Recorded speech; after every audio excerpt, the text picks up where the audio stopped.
हमारी, हालांकि ये मंच राजनीतिक है और मेरा राजनीति से कोई लेना देना भी नहीं है और मेरा किसी भी राजनीतिक पार्टी से, दल से कोई लेना देना नहीं है और ना ही मैं व्यक्तिगत रूप से किसी राजनीतिक नेता का, राजनेता का, किसी दल का विरोध करता हूं, आलोचना करता हूं।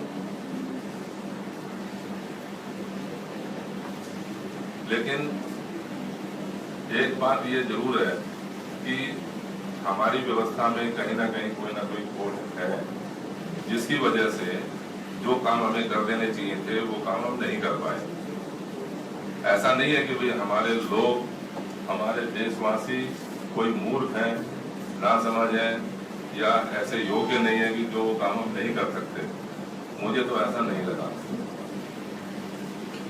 अब बात क्या है कि आजादी के समय जो हमने एक सरकार बनाने की व्यवस्था को स्वीकार किया, मुझे लगा कि वो ठीक नहीं है। पिछले 4-5 सालों से मैंने जो भी उस बारे में चिंतन किया, मैं हमेशा ही वोट देता रहा। किसी भी वोट के अंदर ऐसा नहीं हुआ कि मैंने वोट ना दिया हो, लेकिन हर बारी वोट देने के बावजूद भी हम एक अच्छी सरकार नहीं देख पाए। जो भी पिछले 70 सालों के समय काल में जो बदलाव हुए, वो सिर्फ एक राजनीतिक दल बदला गया, राजनेता बदल गया, लेकिन हमारी व्यवस्था नहीं बदली। हमें एक ऐसी व्यवस्था जिसकी हमें इच्छा थी बदलाव के बाद में, वो हम नहीं देख पाए। तो बात क्या है कि हमने जो सरकार बनाने की जो व्यवस्था हमने स्वीकार करी हुई है, मुझे ऐसा लगा कि इसी के अंदर खोट है। हम सरकार बनाने से पहले 543 सदस्यों का चुनाव करवाते हैं।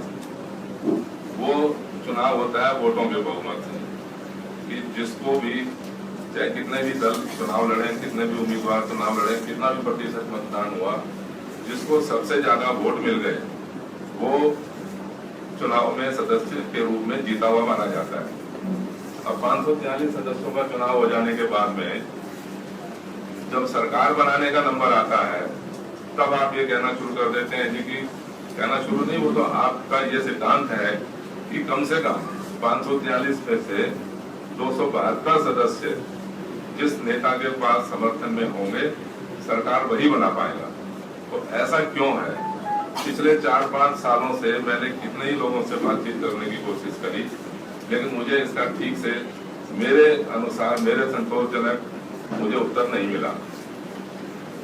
मैं ये कहता हूं कि मान लो 272 के बदले में आपके पास 300 सदस्य हैं, तो आप सरकार बना सकते हैं।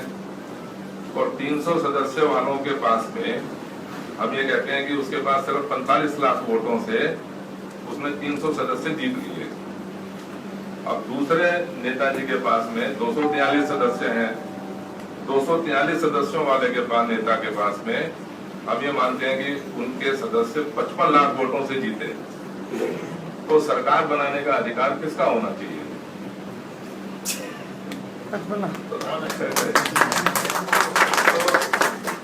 तो हम लोगों ने शुरुआत ठीक करी।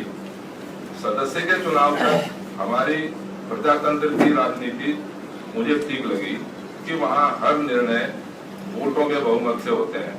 लेकिन जैसे सदस्यों का चुनाव समाप्त हुआ, तो हमने वोटों के बहुमत को तो खत्म कर दिया, समाप्त कर दिया।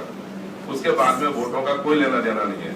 उसके बाद में तो सिर्फ 272 का जोड़ बिठाओ और सरकार बना सकते। और फिर उसके बाद में देश का क्या हाल हुआ पिछले 70 सालों के अंदर, ये आपके सामने है। तो सिवाय, मैं ये समझता हूँ कि जो हमारी व्यवस्था ठीक नहीं है, उसका सिर्फ और सिर्फ एक ही कारण है कि हमने सदस्यों के बहुमत से सरकार बनाने को स्वीकार किया हुआ है। अब यदि आप इसको नहीं बदलेंगे, इस व्यवस्था को नहीं बदलेंगे, तो जितने मर्जी कानून बनाते रहना, जितने मर्जी कितने भी नियम बनाते रहना, कितने भी बिल पास करवाते रहना, मुझे तो लगा कि भाई ये व्यवस्था ठीक होने वाली नहीं है। इसका सबसे बड़ा उपाय यही है कि आप सिर्फ अपने बहुमत की परिभाषा को बदल दीजिए। जैसे बहुमत एक सदस्य का होता है, वैसे ही बहुमत सरकार बनाने के लिए नेताजी के हमारे प्रधानमंत्री के पास क्यों नहीं होना चाहिए?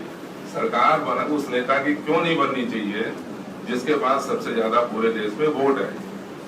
यदि ऐसा हो जाएगा, और ऐसा हो सकता है, इस प्रजातंत्र की यह खूबसूरती तो मैंने देखी कि हम उसको बदल सकते हैं। हमने पिछले 70 सालों के अंदर सिर्फ व्यवस्था को ठीक करने की इच्छा से, ठीक करने की छटपटाहट में हमने परिवर्तन करने के लिए हमारे जो भी मतदाता हैं, चाहे वो बिना पढ़े लिखे हैं, चाहे कैसे भी हैं, वो परिवर्तन करने में समक्ष हैं। परिवर्तन वो करना जानते हैं, परिवर्तन वो कर सकते हैं, और परिवर्तन उन्होंने कर दिया। हर बार परिवर्तन कर दिया। लेकिन दुर्भाग्य ये रहा कि क्योंकि व्यवस्था ही हमारी भ्रष्ट है, हमने एक भ्रष्ट सिद्धांत को पकड़ा हुआ है, इसीलिए वो हमारी राजनीति भ्रष्टाचार से मुक्त नहीं हो पाई। तो और इसके अलावा दुनिया भर की बातें हैं। मैंने जो भी एक सत्य बहुमत लिखने की कोशिश करी, उसकी एक कॉपी है मेरे पास में, आप लेना चाहेंगे तो आप ले सकते हैं।